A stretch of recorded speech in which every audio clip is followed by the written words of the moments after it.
קוראים לי חיים לב טוב, אני בן 23. אני התגייסתי לצנחנים. בתוך הצנחנים יש את הגדוד סיור, אז אני הייתי בפלחן. הם בעצם מתמחים בחבלה ומיקוש. הגעתי לשם וזה עצמו גאווה גדולה. בעצם סיימנו את המסלול ובדיוק היה את כל הסיפור עם שלושת החטופים. הצטרפנו לחיפושים וזה התגלגל למבצע צוק איתן. נכנסנו ביום חמישי ועבדנו בתוך העיר ח'אן יונס בעזה. המטרה שלנו בעיקרית הייתה לאתר מנהרות. אני פשוט מרגיש כאילו עכשיו יש לי תיק על הגב, אני לוקח נשק, אני יודע שאני הולך עכשיו וצועד לכיוון עזה. אני לא יודע אם אני אצא בחיים. הגענו ממש בסמוך לבית, נכנסנו בחצר. הכוח בינתיים האחורי של הסמל עם הצלפים מחפים עלינו.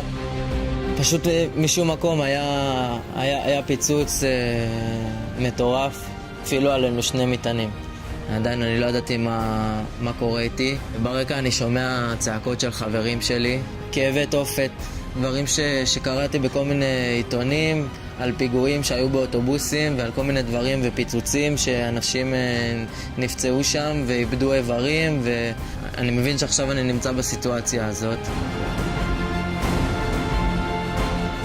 ממש מפחד להסתכל על הגוף, כאילו שחס וחלילה אני לא אראה שאיזה חלק מהגוף שלי קרוט. התחיל להרגיש את הרגליים שלי כואבות, אני מסתכל, אני רואה הרבה דם, רגל ימין ורגל שמאל. אני מסתכל, אני רואה שהיד שלי הסתובבה לגמרי. הפיקה שלי הגיעה לי לפה, וכשהגעתי להדסה הר הצופים, המשכתי את הטיפולים פה. אמרו לי שאני אתחיל תהליך שיקום, אני לא ידעתי עדיין מה זה אומר. ידעתי שאני לא מסוגל כרגע ללכת, ואת יד ימין אני בקושי יכול להזיז. הייתי יורד בבקרים לריפוי ועיסוק פה בהר הצופים, לפיזיותרפיה, לבריכה, הידרותרפיה. הייתי עושה פה כמה שעות עבודה. זה לא תמיד היה קל.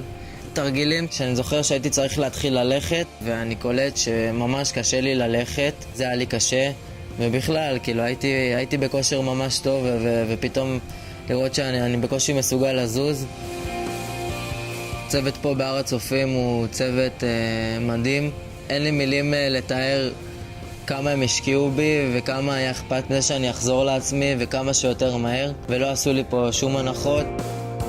אני חושב שאני דוגמה טובה לאחד שפשוט היה מרותק למיטה, שנפצע בשתי הרגליים, ביד ימין ובפנים, ופשוט פה עשו עבודה, לא יודע אם נפלאה זה מספיק, כאילו פשוט עשו עבודה פנטסטית.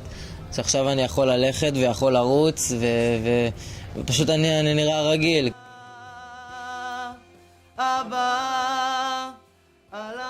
אני לא מכיר בן אדם שאין לו חלומות. וכן, ברור, גם לי יש חלומות. אני מאוד אוהב לשיר. ולא תמיד הבנתי איך, כי לא הכל הולך. הדסה החזירו לי את החיים שלי בחזרה. תודה רבה לכם, הדסה. הצלתם את חיי.